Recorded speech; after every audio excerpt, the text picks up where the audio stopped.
네, 시장에 다양한 재료들이 있습니다. 이 중에 숫자를 가지고 시장을 좀 보는 시간이에요. 퀀트 중심으로 시장 분석 한번 해보겠습니다. 이정빈 신한투자증권 연구원이 나와 있습니다. 어서 오십시오. 네, 안녕하십니까? 먼저 이제 지난해 4분기에 대한 기업들의 실적 발표는 다 마무리가 됐지 않습니까? 그거 정리를 좀 해보고 가고 싶은데 어닝 서프라이즈를 냈던 기업들 코스피와 코스닥 나눠가지고 한번 봐보면 좋을 것 같아요. 예, 국내 상장 기업들 23년 4분기 실적 발표가 마무리가 되었습니다. 네. 그래서 컨센서스에 제공되는 399개 기업을 대상으로 어닝 서프라이즈 쇼크 비율을 산출해 봤습니다. 네. 예, 전체 상장사 중 2023년 4분기 어닝 쇼크 비율이 30% 이상인 경우는 38%로 집계가 되었고요. 반면에 어닝 서프라이즈 비율이 30% 이상인 경우는 12%대로 비대칭적인 모습을 보였는데요. 이러한 모습을 보인 까닭은 4분기 빅베스 영향이라고 보시면 될 것 같습니다. 4분기에 부실을 네. 다 떨었다 이런 말씀이시죠? 빅베스라는 게 다음 해를 맞습니다. 위해서. 네, 맞습니다. 예, 전반적으로 어닝 서프라이즈 비율이 코스피보다는 코스닥이 긍정적으로 나오고 있습니다. 코스피보다는 코스닥이 어닝 서프라이즈 비율은 조금 더 좋았다라는 말씀이시고요. 예, 그러면 구체적으로 뭐 종목들 중에 상위 뭐 좋았던 종목들 서프라이즈 이런 데들은 어디가 있습니까? 예, 제가 코스피랑 네. 코스닥을 나눠서 말씀을 드릴게요. 네. 그 코스피 같은 경우에는 서흥, SK 바이오팜, SK 아이 테크놀로지, 넷마블, 진에어, 한미반도체, 현대로템, 한전 KPS와 같이 나왔는데요. 네네. 대부분 뭐 바이오, 게임, LCC, 반도체, 유틸리티로 나오고 있습니다. 이제 한편 코스닥 같은 경우에는 시가총액이 아무래도 작다 보니까 마크로젠, 조이시티, 와이솔, CIA, PSK 등 대부분 좀 IT 관련된 종목들이 많이 서프라이즈 기록하고 네. 있는 모습을 보이고 있습니다.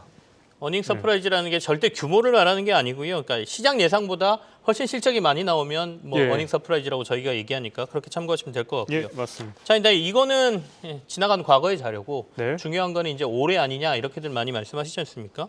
1분기 실적 추이는 어떻게 될 걸로 보십니까? 예, 1분기 영업이익과 네. 순이익 각각 52조 원, 35조 원으로 전년 대비 각각 61%, 71%의 증액이 예상이 됩니다. 그래서 1분기부터 전반적으로 영업이익이랑 순이익이 전년 대비 개선되는 모습이 나타나고 있습니다. 최근에는 유틸리티, 반도체, 헬스케어, 필수 소비재를 제외하고 여타 섹터 업종들의 EPS는 하향 조정이 되고 있는 분위기입니다. 네. 그래서 YOY는 높게 나오나 전반적으로 어닝스 모멘텀이라든지 이런 것들은 앞서 말씀드린 섹터를 제외하고는 둔화되고 있다 이렇게 봐주시면 될 것 같습니다. 전반적으로 봤을 예. 때는 개선폭이 그렇게 아주 크지 않다 이렇게 봐야 되는 거네요. 그죠? 예, 맞습니다. 몇몇 특정 섹터 쪽만 좀 좋아지고 있다. 예. 그럼 그 특정 섹터라는 게 어디를 봐야 되는지가 좀 궁금하긴 한데 일단 네. 전체적으로 좀 보죠. 2024년 국내 상장 기업들 연간 실적은 네. 어떻게 지금 예상이 되고 있죠? 이 부분을 정리를 해드리도록 네네. 하겠습니다. 코스피 2024년 영업이익은 250조 원으로 전년 대비 43% 증액이 예상이 되고 있고요. 한편 25년 영업이익 예상치 309조 원으로 23% 증액입니다. 그리고 순이익단에서는 24년이 170조 원이에요. 그래서 전년 대비로 46% 증인이 돼서 23년이 어떻게 보면은 기저 효과의 해라고 볼 수가 있을 것 같습니다. 작년보다는 나아진다. 코스피. 코스닥은 어떻습니까? 그럼? 코스닥도 전반적으로 전년 대비로는 네. 괜찮아지는데, 근데 이게 그 코스피보다는 이 코스닥의 순이익 추정치가 좀 변동적인 측면이 있거든요. 그래서 데이터를 아무래도- 빼기가 예, 좀 힘든 부분이 있군요. 예, 맞습니다. 일단은 코스피 중심으로 저희가 좀 봐야 될 것 같고요. 올해 네. 말씀하신 대로 코스피 전체 상장사들의 순이익 전망치가 170조 원 정도. 네. 이게 전년 대비해서 46% 정도 오른다라는 말씀이니까 네. 이게 뭐 아주 좋아지는 게 아니라 2023년이 너무 안 좋아서 네. 약간의 기저 효과를 볼 수 있다 이런 말씀으로 이해가 예. 되네요. 예, 맞습니다. 그러면 올해 이렇게 어쨌든 간 이익이 좀 좋아진다라고 하면 그 중에서도 아까 약간 편차가 있다 그러셨잖아요. 네. 어느 쪽이 더 좋아질 걸로 보세요? 그 섹터별로 어닝을 계속 추적을 해봐야 되는데 네. 올해 굉장히 좋아질 것 같은 업종은 유틸리티입니다. 한국전력의 23년 4분기 영업이익 서프라이즈 이후에 유틸리티 섹터의 전반적인 실적 컨센서스가 상향 조정이 나오고 있습니다. 또한 이 유틸리티 이외에 3분기 실적 발표 이후 반도체, 헬스케어 필수 소비재 업종 실적이 상향 조정되고 있습니다. 네. 헬스케어, 네. 그다음에 대표적인 게 유틸리티 중에 한국전력, 그 외에 또 어디가 있습니까? 그 이외에 필수 소비재 정도로 필수 세부지 정도. 예. 한국전력은 이제 이익도 좋아지고 정부의 입김도 좀 있으니까 최근에 뭐 밸류업이라든지 뭐 이런 거 영향도 좀 있을까요? 예, 그런 부분이 아무래도 주가로 네. 프라이싱이 되는 경향이 있고요. 실적과 저 PBR이라는 두 가지 요건이 충족되다 보니까 외국인 입장에서 아무래도 매력적인 섹터가 된 것 같습니다. 지금 방금 전에 유틸리티 관련 기업들 그래프가 나왔는데 대부분 공기업 같은 데들이 상당히 많이 포함되어 있다라는 생각이 좀 드는데요. 예. 그럼 반대로 순위 컨센서스 하위 업종들은 올해 어디로 보여지세요? 예, 반면에 디스플레이, 화학, 에너지, IT가 전 철강의 EPS는 하향 조정되고 있는데요. 소재 산업재에 대한 실적 전망이 악화가 되고 있습니다.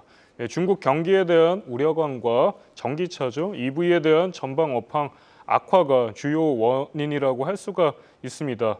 IT 가전 섹터 같은 경우 안에는 LG 에너지 솔루션 비중이 크고요. 아무래도 배터리 업체에 대한 네. 이렇게 기여도가 존재한다고 보시면 될 것 같습니다. 자, IT 쪽이 조금 안 좋을 것 같다라는 말씀을 좀 주셨는데 네. 그러면 올해 이 퀀트를 중심으로 봤을 때 우리 네. 연구님께서 보시는 주목해야 될 업종은 어디로 보고 계십니까?